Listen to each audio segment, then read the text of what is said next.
Well, good afternoon. It is the 3rd of April, 2021. It's just going to be a very short video about a position that's opened up and is closing very soon. And before I begin, just a something that I do want to bring up, and that is that a Capitol police officer was killed in the line of duty yesterday.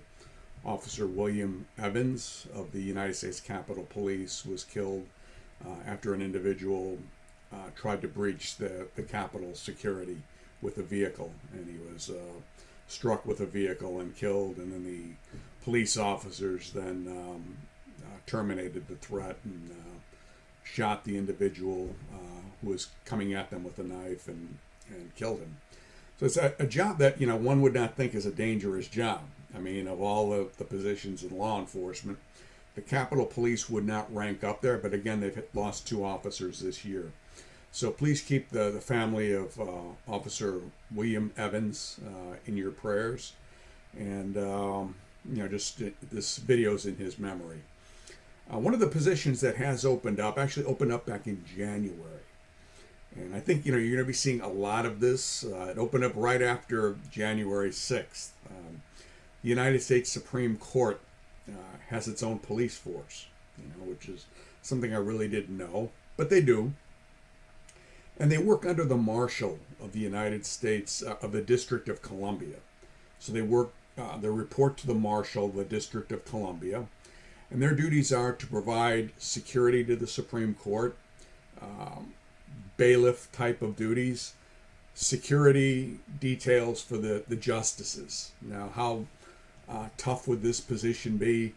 Most people couldn't name 2 justices on the Supreme Court, maybe not even one, and not likely to be able to pick them out of a crowd. So I don't think that the bodyguard detail would be all that tough, but they do that. And of course, the justices all live in the D.C. area because that's where the Supreme Court is. And much besides that, then they also have a K-9 unit and a bomb squad and a nuclear, biological, chemical unit. And if demonstrators come to the Supreme Court, they're responsible for securing the building, so it'd be like riot control type things as well. The starting pay is fairly good. It's about $65,000 a year. Within a year, they move up to about $75,000 a year. They top out as non-supervisor right now at about $115,000 a year. And their pay is based on base pay, locality pay. And then if they work Sundays, holidays, overtime, they're paid for that.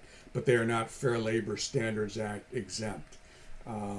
The selection process, largely the same as any other agency, although I do note that they do not have a polygraph exam. The requirements are as follows. A high school diploma is required for the job, and 1 year of experience as a police officer.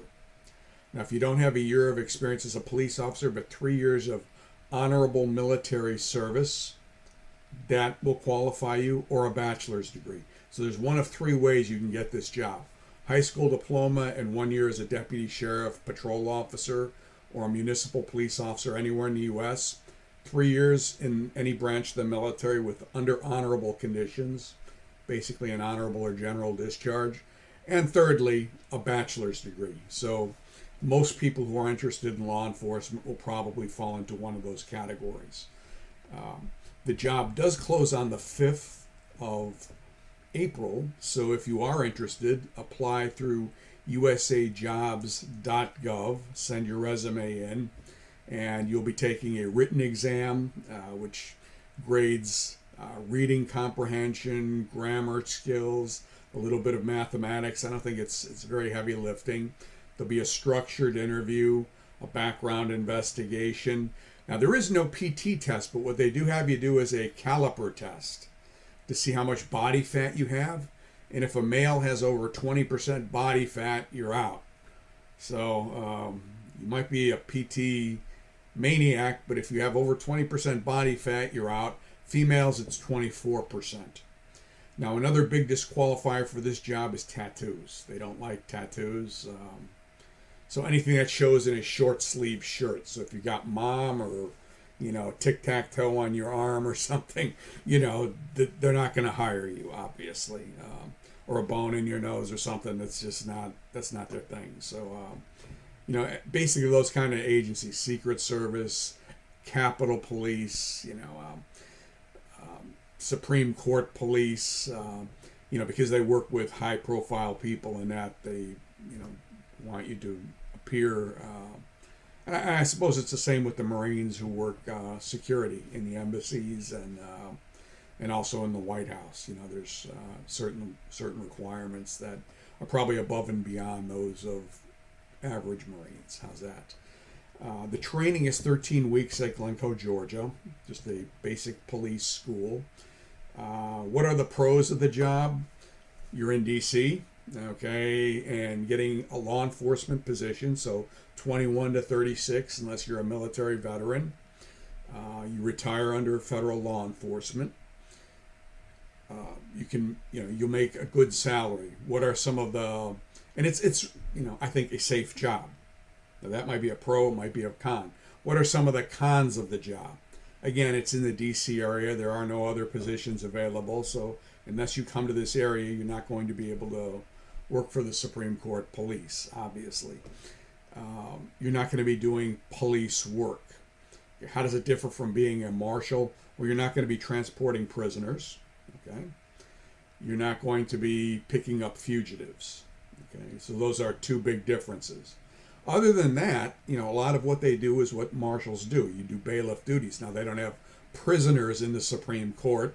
They just have lawyers who come in and argue. But, but they have visitors and everything else, but you won't be escorting prisoners. So that could be a good thing. It could be a bad thing. I would tend to think it's a good thing because I don't like escorting prisoners around.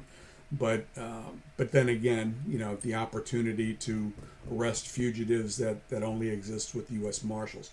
Could you use this job as an in for the United States Marshals? I think so. So if your goal is to get in the U.S. Marshal Service, remember your boss, besides the chief of the Capitol Police, he or she reports to the United States Marshal for the District of Columbia. Now, the United States Marshal is a presidential appointee who's confirmed by the Senate. It's a political job. Again, like all the marshals in each district, each district is authorized a U.S. Marshal who's a political appointee, but the deputy marshals are civil service. Okay, so the political appointees come and go with the administration. The administration may allow them to stay if there's a transition or whatever, but if they want to give the job to somebody, they'll give it to somebody who supported their campaign. That's basically the way the government works.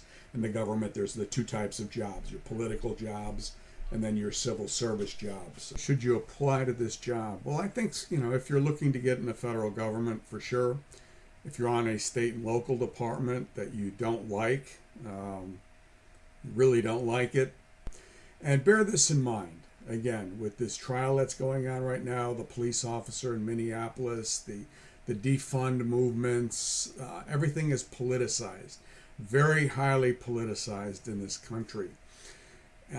So if you're looking to work in local law enforcement, the LAPD, the Chicago PD, New York City PD, these are not good times to look for those jobs, I think.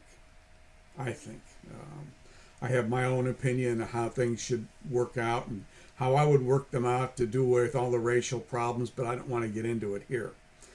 But be that as it may, then they would never follow my advice anyway. But here's what I would suggest. Instead of applying to those agencies, or if you're on one of those agencies, again, what you may want to do is get to a federal agency that protects dignitaries. Now, why would you want to do that? Again, in ancient Rome, just think of it, history really doesn't change. It repeats itself, right? The Praetorian Guard was always well taken care of. Who are the Praetorian Guard? They guarded the emperor and the Roman Senate and they made sure that those guys were taken care of. And, one thing that politicians will never do is skimp on their own security. They just won't do it. They'll skimp on your security. They'll skimp on the security of the inner city residents if it gets them some political mileage. But they're not going to skimp on their own security or their family security, okay? So if that's your job, and it's not necessarily a bad job either. Secondly, you meet people in high places and they can help you get a better job maybe if you want to go from that to something else. So, you have to start somewhere, right? And this might be the place to start. So, but if you do want to start there, get your application in by Monday, which is the 5th, midnight. Just go to usajobs.gov, put the application in, and hopefully something good will happen. Okay, and even if you're looking for another federal job, DEA, FBI, this will get your foot in the door. Remember what I said. Once you're a federal employee, okay, the government has to pick up your move. Okay, so if you live in the DC area, you take this job, and they hire you with DEA and they send you to Dallas. That's a paid move by the government. They got to buy your house. They got to give you a house hunting trip.